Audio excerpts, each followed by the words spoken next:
नमस्कार साथियों, जैसा कि हमने स्वदेशी मूवमेंट पिछले क्लास में कवर कर लिया था, फिर उसके बाद नॉन कॉपरेशन मूवमेंट कवर कर लिया था। तो आज हम पढ़ने वाले हैं सिविल डिसोबीडियंस मूवमेंट। छोटा सा मूवमेंट है बट इससे भी बहुत ज़्यादा सवाल एग्जामिनेशन में पूछे जाते हैं। तो आइए फटाफट इस टॉपिक को भी देख लेते हैं। बात हम कर रहे हैं सिविल डिसोबीडियंस मूवमेंट को लेकर के, जिसकी शुरुआत जो है वो कब से कब तक हुई थी। टाइम पीरियड इंपॉर्टेंट है, ध्यान रखिएगा। 1922 से लेकर के 1930 के बीच में इसकी शुरुआत जो है वो हुई है। मतलब यहाँ बैकग्राउंड हम पहले देखेंगे, फिर 1930 से जो शुरुआत है उसके बारे में बात करेंगे। तो देखिए, नॉन कॉपरेशन मूवमेंट 1922 में खत्म हो गया था चौरी चौरा इंसिडेंट के बाद, जो कि हमने पिछले क्लास में देखा था। उसके बाद जब चौरी चौरा इंसिडेंट के बाद ये इंसिडेंट खत्म हुआ, मतलब नॉन कॉपरेशन मूवमेंट खत्म हुआ, तब गांधी जी को एक चीज समझ में आ गया था। अभी जो है ना, अभी बेसिकली हम लोगों को थोड़ा सा समाज सुधार पे काम करना। तो वो समाज सुधार के काम में लग गए थे। उस बीच में कोई एक्टिव मूवमेंट नहीं हुआ, और इसी बीच में 1922 के बाद हमने आपको बताया था 1923 में जो आपका स्वराज पार्टी बन गई थी, जो कि कांग्रेस के अंदर ही रह के चुनाव लड़ने का काम कर रही थी। गांधी जी कहे थे कि आप कांग्रेस के अंदर ही लेके जो आपको करना है कीजिए, आपको बाहर जाने की जरूरत नहीं है। देश भर में 1923 से 24 के बीच में दंगे होते हैं, जब खिलाफत मूवमेंट खत्म हो जाता है और पॉलिटिकल स्टैग्नेशन, मतलब बहुत बड़ा कोई पॉलिटिकल मूवमेंट आपको देखने को नहीं मिलेगा। छोटे छोटे अलग अलग जो मूवमेंट्स हैं वो क्रिएट होना शुरू हो जाते हैं। ऑल इंडिया नेचर का कोई मूवमेंट देखने को नहीं मिलता है। फिर 1928 में जो एक्ट ऑफ 1919 आया था, गवर्नमेंट ऑफ इंडिया एक्ट 1919 जो आया था, उसको स्टडी करने के लिए कमीशन बनाया जाता है ब्रिटिशर्स के द्वारा, जिसको हम कहते हैं all India British commission. Simon commission भी नाम है इसका। लेकिन यहाँ पे दिक्कत यह है, विडंबना यह है, प्रॉब्लम यह है कि यहाँ पे कोई भी हिंदुस्तानी इंसान नहीं होता है। ठीक है, no Indian member arrived in India February 1928। फरवरी 1928 में आता है ये, और जैसे ही आता है साइमन गो बैक के नारे लगने शुरू हो जाते हैं भारत भर में। और इसी प्रोटेस्ट में जो है लाला लाजपत राय पे लाठीचार्ज हो जाता है लाहौर में 30 अक्टूबर 1928 को। और उस समय तो नहीं, मगर वही चोट के कारण जो है 17 नवंबर 1928 को उनकी मृत्यु हो जाती है। ठीक है, और उसके बाद एक फेमस कथन वो देते हैं कि मेरे सर पर पड़ी अंग्रेजों की एक एक लाठी जो है उनके ताबूत में कील का काम करेगी। Every blow on my body is a nail to the coffin of British imperialism. तो जो ब्रिटिश इंपेरियलिज्म है, ब्रिटिश शासन है, उसका कील का काम क्या करेगी? जो मेरे सर पे एक एक लाठियों की निशान पड़ी हुई है। अब चूंकि साइमन कमीशन फेल हो जाता है, साइमन कमीशन कुछ बात नहीं बन पाता, इंडियंस नहीं है, जबरदस्त विरोध हो रहा है, तो फिर ब्रिटिशर्स बोलते हैं कि यार कुछ भी हम करते हैं तो तुम लोग बात नहीं मानते हो, काम करो अपना ही रिपोर्ट लेकर के आओ। तो मोतीलाल नेहरू के प्रेसिडेंसी में एक रिपोर्ट बनाया जाता है कमेटी में, तो हम कहते हैं नेहरू रिपोर्ट। ठीक है, वो कॉन्स्टिट्यूशन, इंडिया का कॉन्स्टिट्यूशन कैसा दिखना चाहिए उसके बारे में बात करती है, और कहती है कि अभी भी हमको डोमिनियन स्टेटस से काम चल जाएगा। और यहाँ पे कुछ और चीजों के बारे में बात किया, जैसे फंडामेंटल राइट हो गया,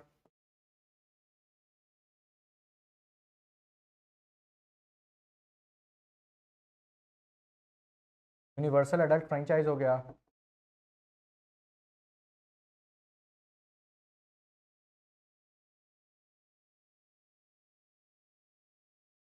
ठीक है, लेकिन जो मोहम्मद अली जिन्ना है वो बोलता है कि भाई एक चीज यहाँ पे नहीं था, वो था सेपरेट इलेक्टोरेट। ठीक है, सेपरेट इलेक्टोरेट को ये लोग बोलते हैं नहीं चाहिए मेरे को।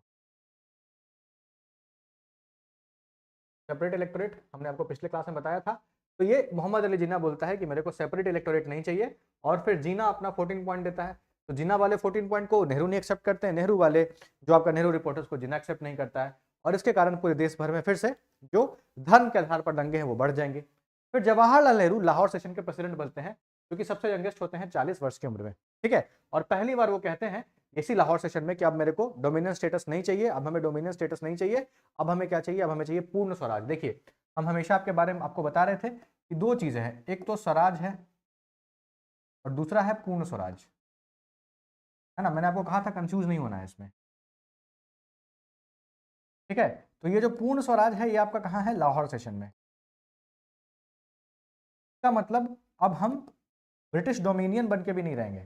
ठीक है, जैसे ब्रिटिश अगर हम डोमिनियन बन के रहते तो जाहिर सी बात है क्राउन हमारी रूलर रहती, क्राउन हमको रूल करता, बट हमारा इंटरनल पॉलिटिक्स हमारे हाथ में रहता। अब हमने वो भी रिजेक्ट कर दिया कि हमको वो भी नहीं चाहिए, कंप्लीट इंडिपेंडेंस चाहिए। ठीक है, तिरंगा फहराया जाता है और कहा जाता है कि हम आज़ादी के लिए लड़ेंगे, और 26 जनवरी को हर साल क्या मनाएंगे? स्वतंत्रता दिवस के रूप में मनाएंगे। उसके बाद क्या होता है? सिविल डिसोबीडियंस मूवमेंट शुरू होने से पहले उस समय जो तत्कालीन वायसराय होते हैं, जिनका नाम होता है लॉर्ड एडविन, गांधी जी उनके सामने 11 डिमांड रखते हैं कि ये बात मान लो, नहीं तो नेशन वाइड प्रोटेस्ट जो है हम शुरू कर देंगे।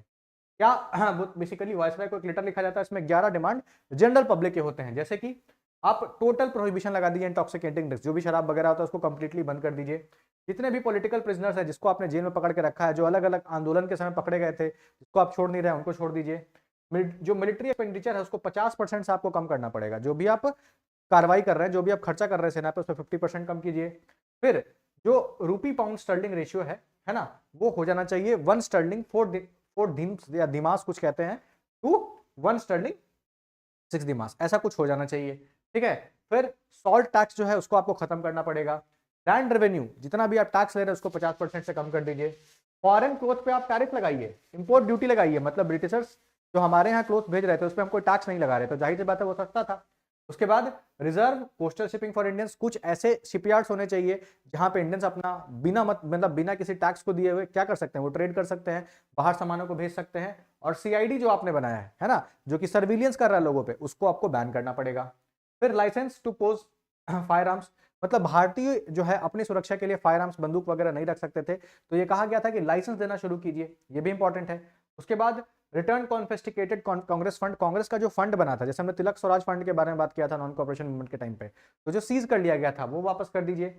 और यहाँ पे आप देखिए अलग अलग जैसे कुछ डिमांड्स पीजेंट्स के हैं, जैसे लैंड रेवेन्यू वाला हो गया, इंडस्ट्रियलिस्ट पाउंड स्टर्लिंग वाला हो गया, वर्कर्स का जो डिमांड है, और ब्रॉड पैनल डिमांड जो सॉल्ट टैक्स वगैरह हो गया, ये अलग अलग लोगों के अलग अलग डिमांड्स है। ठीक है, तो ये बोला गया था। और सबसे इंपॉर्टेंट क्या था, सॉल्ट टैक्स, जो कि सबको इफेक्ट कर रहा था, सबको आसानी से समझ सकता था। और कोलोनियल एक्सप्लॉयटेशन का सबसे बड़ा उदाहरण यही था कि आप सॉल्ट पे यानी नमक पे, जो कि अमीर हो या गरीब सबको जरूरत पड़ता है, उस पर भी आप टैक्स लगा के रखे और हैवी टैक्स लगा के रखे। लॉर्ड इरविन क्या बोलता है, नहीं मानेंगे, नहीं मानता है, कुछ भी नेगोशिएट नहीं करता है। और गांधी के लेटर को कहता है इम्प्रैक्टिबल, मतलब ये प्रैक्टिकल है ही नहीं, इसको हम पूरा कर ही नहीं सकते। गांधी जी बोलते हैं ठीक है कोई बात नहीं, ये लो मेरा सिविल डिसोबीडियंस। और पहला स्टेप उसका ये होता है कि हम अब क्या करेंगे, सॉल्ट लॉ से जो सिविल डिसोबीडियंस है उसकी शुरुआत करेंगे, और सॉल्ट लॉ को हम करने वाले हैं ब्रेक। फिर दांडी मार्च शुरू होता है, जिसको साल्ट सत्याग्रह भी कहते हैं। गांधी जी अनाउंस करते हैं कि हम क्या करेंगे, जो दांडी का कोस्ट है ना, वहां तक जाएंगे, वहां तक जाएंगे और खुद से मतलब पानी से पानी उठाएंगे, वहां से नमक बनाएंगे, और ये सिंबॉलिक जो नमक कानून है उसको तोड़ देंगे, साल्ट लॉ तोड़ेंगे, है ना। यही है, यही किया जाता है। साल्ट क्यों चुना जाता है, नमक को ही क्यों चुना जाता है, ये भी इंपॉर्टेंट है, क्योंकि यूनिवर्सल कमोडिटी है, लगभग सब लोग नमक का कंज्यूम करते ही, ऐसा तो कोई है नहीं कि जो नमक नहीं खाता हो। बहुत लोग शुगर नहीं खाते हैं बट नमक तो खाते ही हैं। ब्रिटिश मोनोपोली था सॉल्ट प्रोडक्शन पे, हैवी सॉल्ट टैक्स लग रहा था, गरीब आदमी सफर कर रहे थे, सिंपल टू अंडरस्टैंड था, और एक तरीके से सिंबॉलिक जेस्चर भी था ये। अब हम बात कर लेते हैं कि ये शुरुआत कहां से हुआ और कैसे चला ये पूरा का पूरा यात्रा। तो साबरमती आश्रम जो अहमदाबाद है और दांडी जो गुजरात का कोस्ट है, वहां से वहां तक चलना था लोगों को, जिसका डिस्टेंस अराउंड 240 माइल्स यानी 385 किलोमीटर था। कितने दिन की यात्रा थी, 24 दिन की यात्रा थी। ये सारे डिटेल्स बहुत इंपॉर्टेंट है, इसको वर्बेटम याद कर लीजिएगा। डिस्टेंस क्या था, कहां से कहां तक जाना था, कितने दिन की यात्रा थी। शुरू होता है 12 मार्च को, खत्म होता है 5 अप्रैल को। 12 मार्च 1903 ऐतिहासिक दिन। होता क्या है कि साबरमती आश्रम से 78 वॉलंटियर्स, 78 जो आपके सत्याग्रही हैं, इनिशियली सारे लोग मेन होते हैं, उसके बाद सारे पुरुष होते हैं, उनके साथ गांधी जी निकलना शुरू होते हैं। अलग अलग धर्मों से, अलग अलग जगहों से, और अलग अलग आयु के लोगों को ना, 16 वर्ष से लेकर के 60 वर्ष तक के आयु के लोगों को गांधी जी जो है वो चुनते हैं। उनके 78 सिपाही होते हैं, ये सत्याग्रही होते हैं, और ये कहते हैं कि हम हर दिन 10 माइल चलेंगे यानी 16 किलोमीटर, गांव गांव रुकेंगे, शाम में वहां पे सभा करेंगे, सभा करने के बाद लोगों को बताएंगे कि सत्य क्या होता है, अहिंसा क्या होता है, नमक कानून क्यों तोड़ रहे हैं, साल्ट टैक्स का जो इनजस्टिस है, जो हम पे टैक्स लगा करके हमसे टैक्स वसूला जा रहा है, वो गलत क्यों है, और नॉन वायलेंस मतलब अहिंसा का पाठ लोगों को पढ़ाएंगे, है ना। मैंने आपको पहले ही बताया कि गांधी जी को लोग एज अ संत के रूप में भी बहुत ज्यादा पसंद करते थे, रादर देन अ पॉलिटिकल नेता, कि ये संत आदमी है, नेता नहीं है, संत आदमी है। ठीक है, और ऐसा आज भी कोई कर रहा है, आपको पता ही होगा। चलिए, तो ग्रोइंग नंबर्स के बारे में बात करते हैं। स्टार्टिंग में तो 78 ही वॉलंटियर थे, बट अब जो है धीरे धीरे धीरे धीरे जो वॉलंटियर्स होती है उनकी संख्या हजारों में हो जाती है, और इतिहासकार ऐसा लिखते हैं कि एक सफेद नदी सड़कों पे बह रही थी, है ना। इतना ज्यादा भीड़ हो जाता है, पूरा जो देश है, पूरी जो दुनिया है, वो इस यात्रा को कवर कर रही होती है। आगे हम बात करेंगे कि अमेरिकी जर्नलिस्ट के बारे में कि वो किस तरीके से इस यात्रा को कवर करता है। उसके बाद 72 गांव कवर करने की बात है। हर जगह पे बहुत ज्यादा भीड़ होता है, जहां पे भी गांधी जी रुकते हैं लोग उनके पैर छू रहे हैं, उनको माला पहना रहे हैं, पूरा भीड़, बच्चे बूढ़े सब लोग पहुंच रहे हैं। ठीक है, महिलाएं सबसे ज्यादा यहाँ पे बाहर निकल के आती हैं, लोग अपना गीत वगैरह गाना शुरू कर देते हैं, गांधी जी को गांधी बाबा के नाम से फेमस कर दिया जाता है, गांधी जी का नाम जो है वो घर घर तक पहुंचता है। ठीक है, सिर्फ गुजरात में नहीं, पूरे भारत में घर घर तक गांधी जी का नाम पहुंचना शुरू हो जाता है। वर्ल्ड वाइड मीडिया कवरेज मिलता है इसको। इंटरनेशनल जर्नलिस्ट, अमेरिका के हो या बाकी देश के हो भी हो, वो भी आ जाते हैं। डेली रिपोर्ट छप रहा है इस पे, बीबीसी इसको कवर कर रहा है, और जो ग्लोबल न्यूज़पेपर है आपका, न्यूयॉर्क टाइम्स वगैरह हो गया, वहां पे इसको जगह मिल रही है। 5 अप्रैल 1930 को गांधी जी पहुंच जाते हैं दांडी। ठीक है, वहां पे प्रेयर वगैरह करते हैं, और अगले दिन 6 अप्रैल 1930 को सिंबॉलिक वही होगा आपका, क्या होगा कि मॉर्निंग पीरियड्स के बाद गांधी जी जाते हैं किनारे, नदी किनारे, और वहां से क्या उठाते हैं, नमक उठाते हैं, नमक उठा के तोड़ देते हैं और साल्ट लॉ को ब्रेक कर देते हैं। इसको कहते हैं it's a symbolic act, it's a symbol but symbolic act. अब हमने ब्रिटिशर्स को चुनौती दे दी है, नमक पे अब हम कोई तरह का टैक्स नहीं देने वाले। गांधी जी क्या कहते हैं कि with this I am shaking the foundation of British empire, इसी के साथ मैं ब्रिटिश एम्पायर का बुनियाद को हिला रहा हूं। ठीक है, सोचिए बिना किसी वायलेंस के ये कर पाना अपने आप में कितनी बड़ी बात होगी। ठीक है, इनफैक्ट आज जो भी है आप देखिए, हम होता ना कि हम पर्टिकुलरली गांधी जी को बहुत ही ज्यादा क्रिटिसाइज करते हैं बहुत सारे चीजों को लेकर के, बट पूरे भारत में क्या पूरे विश्व में एक ऐसा नेता नहीं होगा जो सिर्फ और सिर्फ अपने शब्दों से, अपनी बातों से और अपने एक्शन से इतने बड़े सरकार को इस तरीके से हिला के रख दे। और सरकार अभी तक तो कुछ नहीं कर पाई थी उस समय, आगे बहुत कुछ करेगी। क्या होता है, फिर हजारों लाखों लोग जो है नमक बनाना शुरू कर देते हैं कोस्टल एरियाज में, है ना, बॉइल्ड ब्राइन मतलब वही पानी वानी को गरम वरम करके, सिविल डिसोबीडियंस शुरू हो जाता है और लोग जो है कानून का उल्लंघन करना खुलेआम शुरू कर देते हैं। होता क्या है, अब सरकार क्या करे, या तो फिर आप लाखों लोगों को पकड़िए जेल में डालिए, या इसको इग्नोर कीजिए, कुछ भी मत कीजिए, है ना, या फिर रेप्रेशन, मतलब जो आप करते आ रहे हैं, जिस तरीके से आप सारे मूवमेंट्स को दबाते आ रहे हैं, इसको भी दबाइए, वही होगा।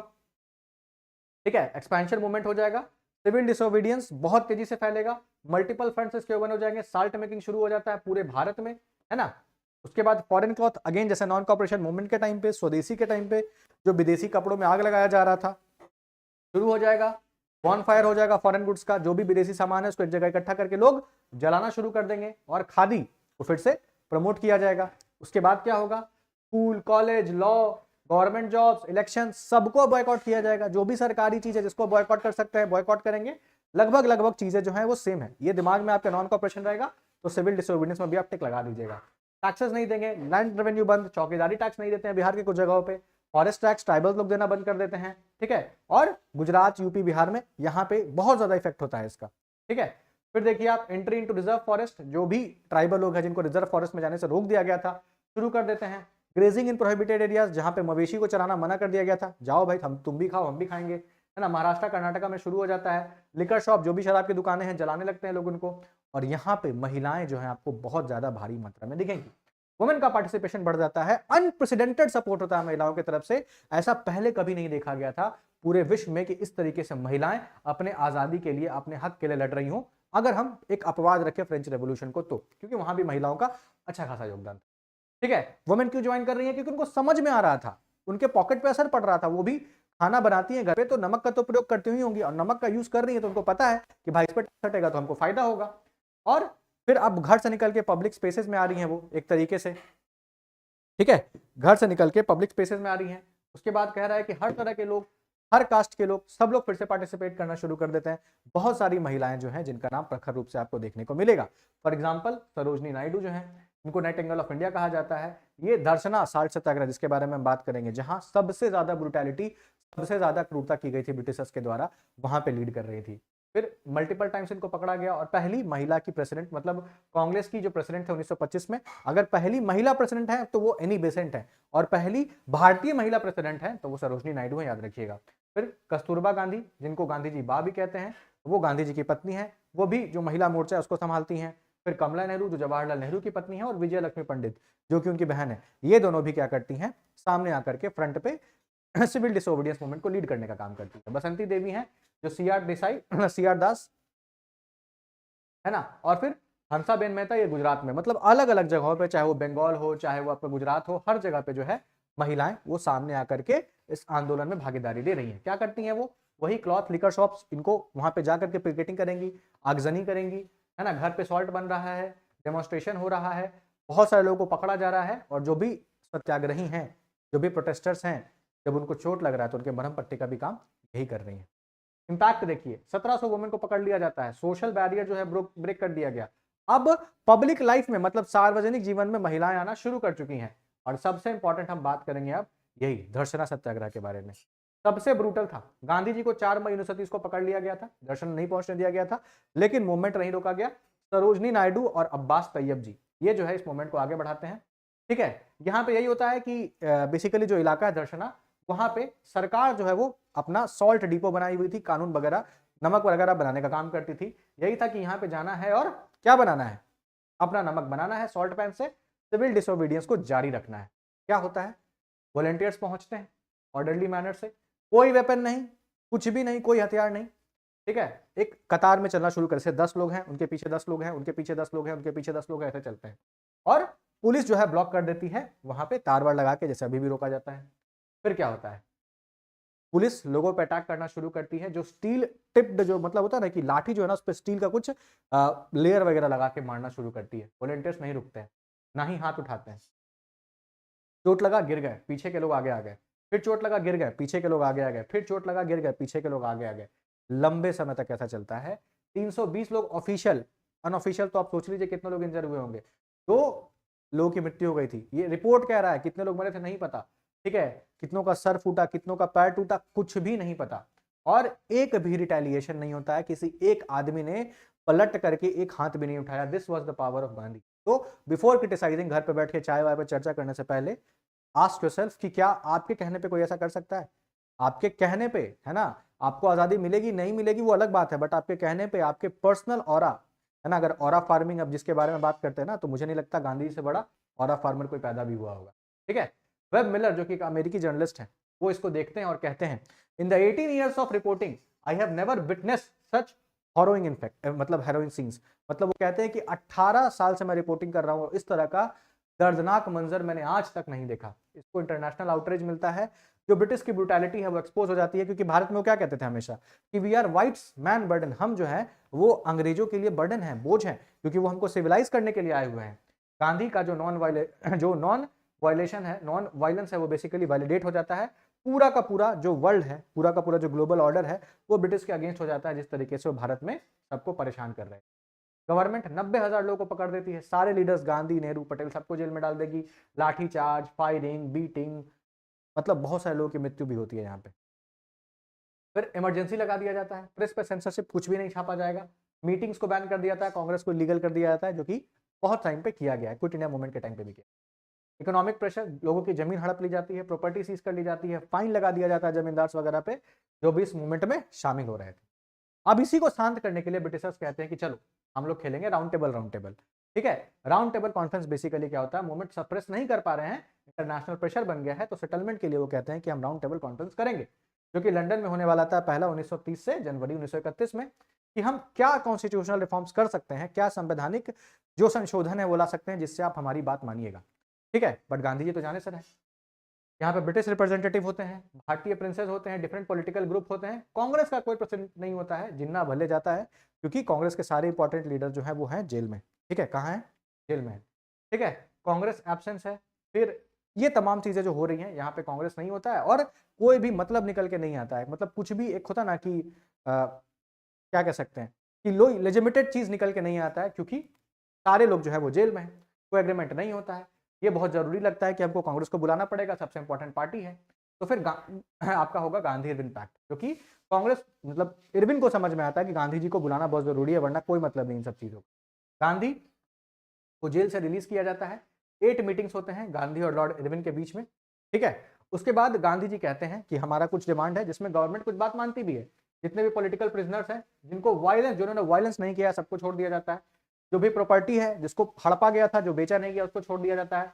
परमिट सॉल्ट मेकिंग है ना, और विड्रॉल ऑर्डिनेंस, और फिर जो पीसफुल पिकेटिंग है, ये तमाम चीजों को जो भी जो हो रहा था इसको कर दिया जाता है। ठीक है,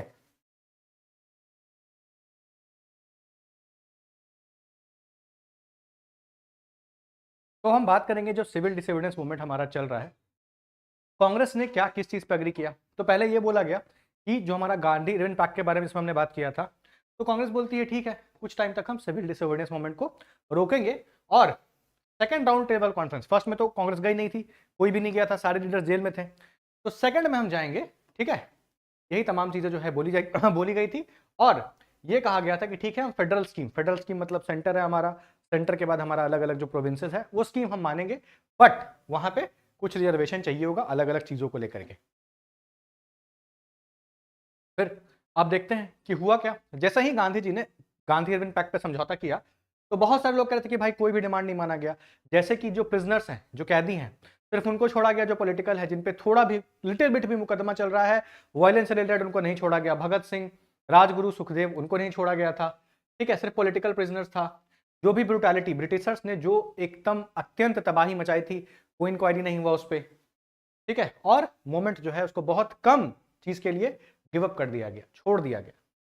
गांधी जी कहते हैं कि हमने अभी सरेंडर नहीं किया है भाई, अभी हमारे पास राइट है कि हम अपने मूवमेंट को दोबारा शुरू कर सकते हैं, लेकिन हम सबको पता है एक बार जब कोई चीज रुक जाती है तब वो चीज रुक ही जाती है। ठीक है, उसके बाद गांधी जी चले जाते हैं नेगोशिएशन के लिए। इसको बोलते हैं कि ये प्रैक्टिकल, यानी ऐसा सिद्धांत है जिसको हम प्रैक्टिकली यहाँ पे अप्रोच कर सकते हैं। फिर इसी पे राजगोपालाचारी जी कहते हैं कि हमको क्या मिलेगा इस सिविल डिसओबीडियंस मूवमेंट चल रहा है, इसके बदले में वो तो गांधी जी ही बता पाएंगे। यंग लीडर्स जो है बहुत ज़्यादा डिसअपॉइंटेड होते हैं। जवाहरलाल नेहरू फिर से जो अनहैप्पी हैं। सुभाष चंद्र बोस कहते हैं कि भाई ये तो धोखा हो गया। जितने भी यूथ हैं उनको लगता है कि भाई हमारे साथ बहुत गलत हो गया। अब इसी के साथ गांधी जी जाते हैं सेकंड राउंड टेबल कॉन्फ्रेंस में, जो हो रहा है सितंबर दिसंबर 1931 में। गांधी जी अकेले जाते हैं शेर की तरह। वो सिंपल धोती शॉल जो है ना, एक तरीका होता है, एक लहजा होता है कि आपको कोट वोट पहन के आना पड़ेगा। बोल देते हैं कि हमको कोई मतलब नहीं। लंदन जाते हैं, स्टेड इन द ईस्ट, जहाँ पे पुअर लोग रहते हैं वहाँ पे रहते हैं, वर्कर्स, कॉमन पीपल, उनसे मिलते हैं। सितंबर टू दिसंबर 1931 में बातचीत चलती है, अलग अलग पार्टीज आते हैं। गांधी जी कांग्रेस को अकेले जो है वो प्रतिनिधित्व करते हैं। यहाँ पे मेजर इशू क्या है कि कॉमनल अवार्ड मिलना होता है, दलित्स को भी सेपरेट इलेक्टोरेट जो है। अब ये जो पॉलिटिकल क्लास शुरू होगी, हम सेपरेट इलेक्टोरेट, ज्वाइंट इलेक्टोरेट आराम से पढ़ेंगे वहाँ। ठीक है, तो इनको ये लगता है कि पहले ही हम हिंदू मुस्लिम में सेपरेट इलेक्टोरेट देकर के एक फूट डाल चुके हैं। अब अगर अपर क्लास हिंदूज और दलित्स में भी अगर सेपरेट इलेक्टोरेट हो जाएगा तो पूरा का पूरा जो हिंदू समाज है वो टूट जाएगा। ठीक है, इसको कहा जाता है डिवाइड एंड रूल, अपने पीक पे पहुंच चुका। लेकिन अंबेडकर का स्टैंड अलग है। गांधी जी कहते हैं कि भाई सेपरेट इलेक्टोरेट नहीं होना चाहिए दलित्स के लिए, ज्वाइंट इलेक्टोरेट रखो, सीट रिजर्व कर दो। ठीक है, मतलब वोट सब लोग करेगा, सीट रिजर्व कर दो। और यही कहते हैं कि अगर ऐसा हो जाएगा तो हिंदू सोसाइटी में परमानेंट डिवीजन हो जाएगा, एक ऐसी खाई बन जाएगी जिसको आप कभी नहीं भर पाएंगे। अंबेडकर साहब कहते हैं कि नहीं, ये हमारे हक की लड़ाई है, हमको चाहिए सेपरेट इलेक्टोरेट। जिन्ना कहते हैं कि भाई मेरे को तो मुस्लिम इंटरेस्ट से मतलब है, बाकी तुम लोग अपना अपना देख लो। और बाकी जो प्रिंसली स्टेट्स हैं उनको तो अपने प्रिविलेज से मतलब है, जो उनको अभी तक मिल रहा था। कोई एग्रीमेंट नहीं होता है। ब्रिटिशर्स को लगता है कोई सोल्यूशन जो है वो काम ही नहीं करेगा। गांधी जी वापस आ जाते हैं दिसंबर 1931 में, कुछ भी उनके हाथ नहीं लगता है। मूवमेंट को कर देते हैं रीस्टार्ट। मूवमेंट रीस्टार्ट क्यों होता है? सेकंड राउंड टेबल कॉन्फ्रेंस जो है वो फेल हो चुका था, और ब्रिटिशर्स ने क्या कर दिया था, कॉमनल अवार्ड, जो कि रामसे मैकडोनाल्ड उस समय क्या थे, प्रेसिडेंट प्राइम मिनिस्टर थे ब्रिटेन के, उन्होंने कॉमनल अवार्ड मतलब दलित्स को भी सेपरेट इलेक्टोरेट दे दिया था। और जो नए वाइसराय थे जिनका नाम था वेलिंगटन, वो थोड़े हार्ड लाइनर थे, वो बहुत ही ज़्यादा रेप्रेसिव थे। तो अब क्या होगा, जैसे ही ये मूवमेंट स्टार्ट होगा, ठीक है,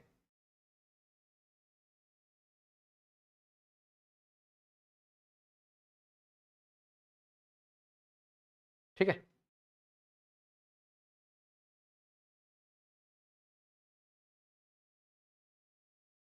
जैसे ही ये मूवमेंट स्टार्ट होता है गांधी जी का ब्रूटल रिप्रेशन जो है वो शुरू हो जाता है, और भी पहले तरीके से जो रिप्रेशन है जो चल रहा था वो शुरू हो जाता है।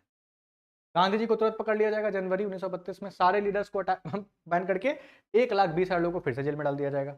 मूवमेंट का जो है थर्ड फेज शुरू हो चुका है, मतलब जो फेज है, पहला तो डांडी मार्च हुआ, डांडी मार्च के बाद सिविल डिसोबीडियंस मूवमेंट शुरू हुआ, उसके बाद सस्पेंड हुआ, फिर दोबारा शुरू हो चुका है।